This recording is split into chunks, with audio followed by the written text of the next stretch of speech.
Okay, so, hi, hello. Welcome back to a Creepypasta video. The day of this recording is actually October 31st, but you're probably seeing this in the future. So, happy late Halloween. So, yeah, outside of that, let's get into it. So, by the title of the video, we're going to be reading Smile.Jpg Creepypasta. I heard of this Creepypasta before. I don't exactly remember what happens within it, so, let's get into it. So, Smile Dog. I first met in person with Mary E. in the summer of 2007. I had arranged with her husband of 15 years, Terrence, to see her for an interview. Mary had initially agreed since I was not a newsman, but rather an amateur writer gathering information for a few early college assignments, and, if all went according to plan, some pieces of fiction. We scheduled the interview for a particular weekend when I was in Chicago on unrelated business. But at the last moment, Mary changed her mind and locked herself in the couple's bedroom, refusing to meet with me.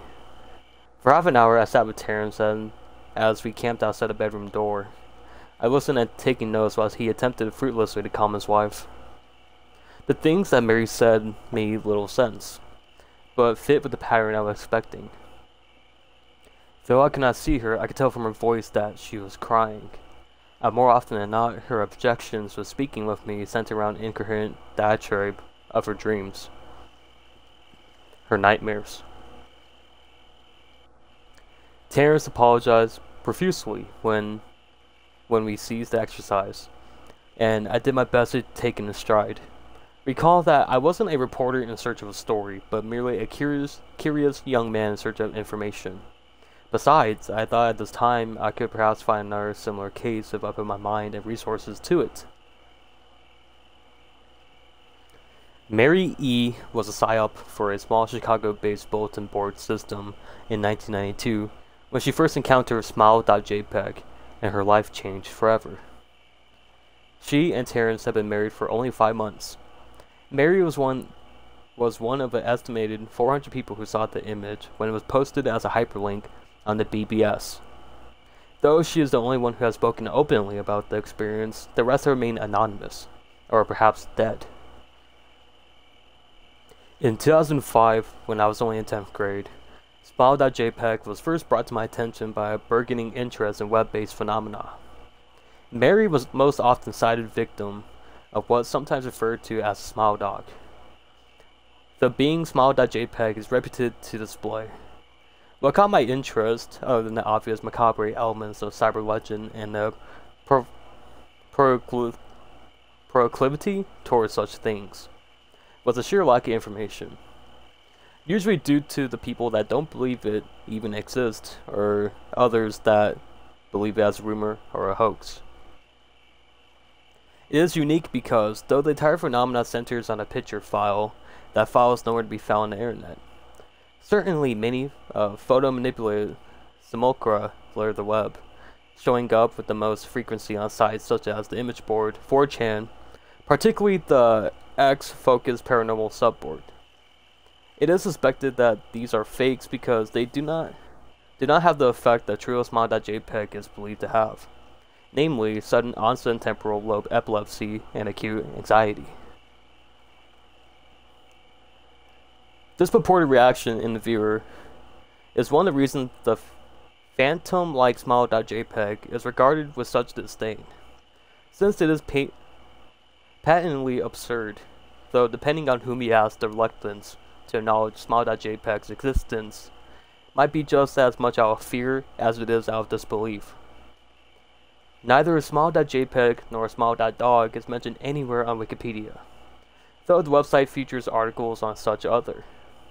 Perhaps more scandalous shock sites as blank, hello.jpg, or 2 girls 1 cup. Any attempt to create a page pertaining to Smile.Jpg is summarily deleted by any of the encyclopedia's many admins. Encounters with Smile.Jpg are the stuff of internet legend. Mary E.'s story is not unique. There are unverified rumors of Smile.Jpg showing up in the early days of Usenet, and even one persistent tale that in 2002, a hacker flooded the forums of humor and satire website Something Awful with a deluge of Smile.Jpg pictures, rendering almost half the forum users at that time epileptic. It is also said that into the mid to late 90s that Smile.Jpg circulated on the Usenet as an attachment of chain emails with the subject line, "Smile, God loves you." Yet despite the huge exposure these stunts would generate, there are very few people who admit to having experienced any of them, and no trace of the file or any link had ever been discovered. Those who had claimed to see Smile.Jpg often weakly joked that they were far too busy to save a copy of the picture to their hard drive. However, all alleged victims would offer the same description of the photo. A dog-like creature usually described as appearing similar to a Siberian husky, illuminated by the flash of a camera. It sits in a dim room, the only background detail that is visible being a human hand extended from the darkness near the left side of the frame. The hand is empty, but is usually described as beckoning. Of course, most attention is given to the dog, or the dog creature, as some victims are more certain than others about what they claim to have seen.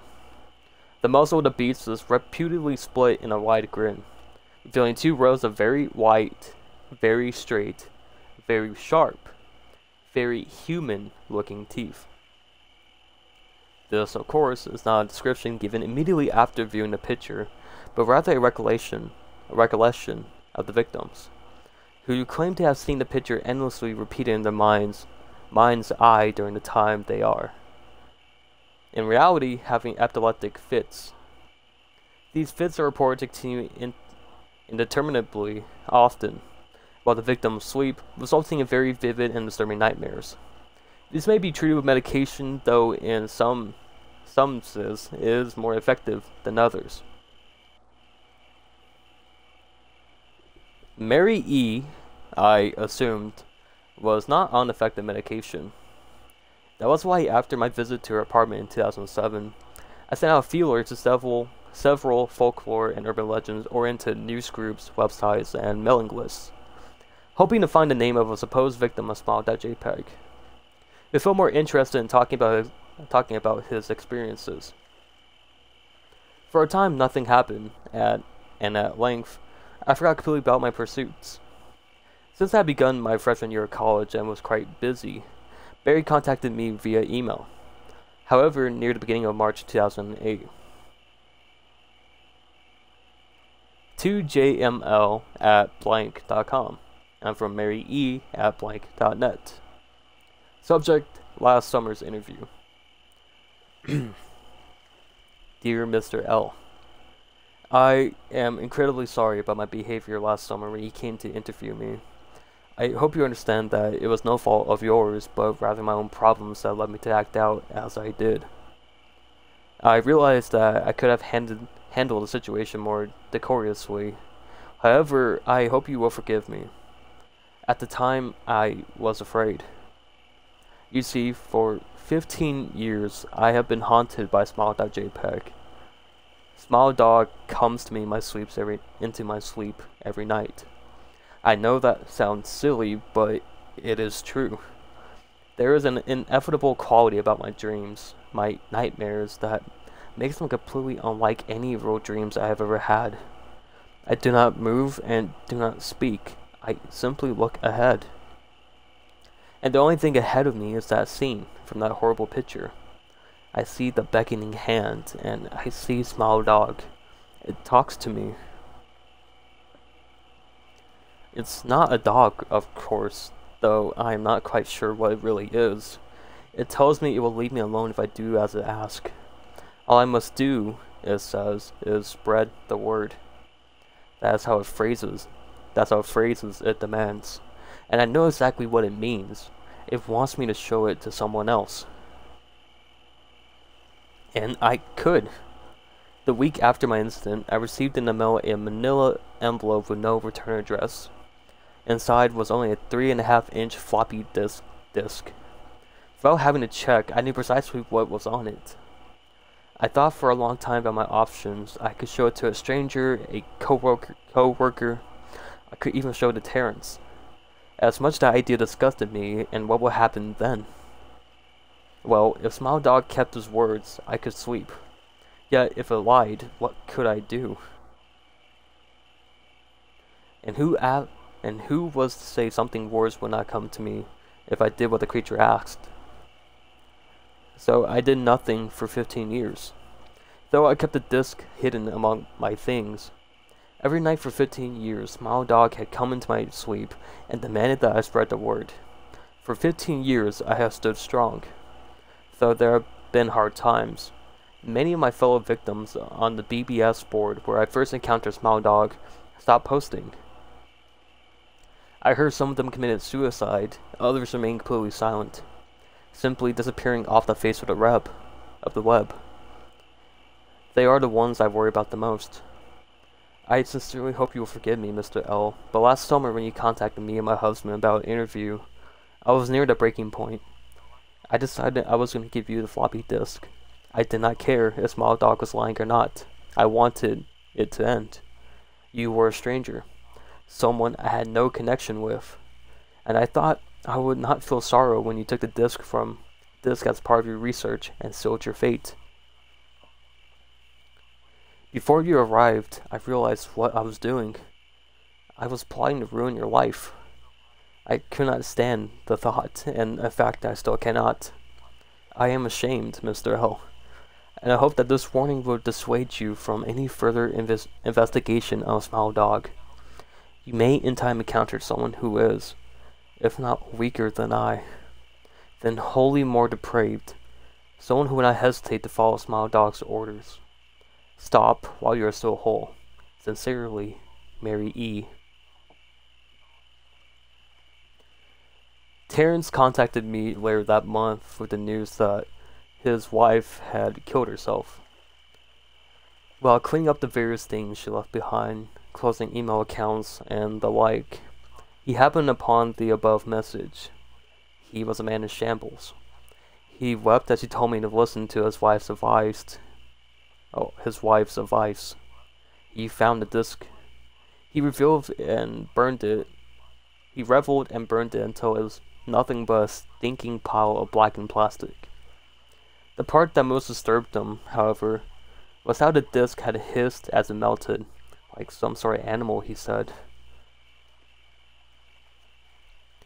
I will admit I was a little uncertain about how to respond to this. At first I thought perhaps it was a joke, with the couple belatedly playing with the situation in order to get a rise out of me. A quick checks of several Chicago newspapers' online obituaries, however, proved that Mary E. was indeed dead. There was, of course, no mention of suicide in that article.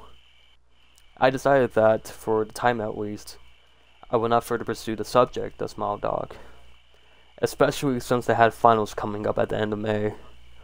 But the world has odd ways of testing us. Almost a full year after I returned from my disastrous interview with Mary E., I received another email. To jml@blank.com from elzahir82@blank.com. Subject: Smile. Hello. I found your email address through a mailing listener profile that said you're interested in Smile Dog. I have saw it. It's not as bad as everyone says. It's not as bad as everyone says. I have sent it to you here. Just spreading the word. With a little smiley face. The final line chilled me to the bone. According to my email client, there was one file attached called naturally Smile.Jpg. I considered downloading it for some time, but it's most likely a fake. I imagine, and even if I was never wholly convinced of Smile.Jpg's peculiar powers. Mary E.'s account has shaken me. Yes, but she was probably mentally unbalanced anyway. After all, how could a simple image do what Smile.Jpg was said to accomplish? What sort of creature was it that could break one's mind with only the power of the eye. And if such things were patently absurd, then why did a legend exist at all? If I downloaded the image, and if I looked at it, and if Mary turned out to be correct, if Smile Dog came into my dreams demanding I spread the word, what would I do? Would I live my life as Mary had, fighting against the urge to give in until I die? Or would I simply spread the word, eager to be put to rest? And if I choose the latter route, how could I do it? Whom would I burden to turn? Who would I burden in turn? If I went through my earlier intention to write a short article about Smile.Jpg, I decided I could attach it as evidence. And anyone who read this article, anyone who took interest, would be affected. And even assuming that Smile.Jpg attached the email was genuine, will I be capricious enough to save myself in that manner? Could I spread the word? Yes. Yes, I could.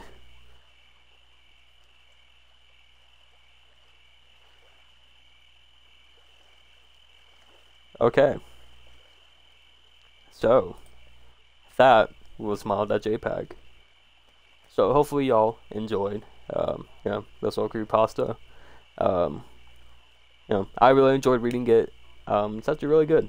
I knew about Smile.Jpg, but I didn't really know the whole story until now. And yeah, you'll see the little picture in the thumbnail. But yeah, I do want to say, thank you guys so much for tuning into the video first off, and thank you for clicking on it. And yeah, like every YouTube fashion, please leave a like, it helps out the channel. And if you want to subscribe, feel free to do so, it helps out the channel.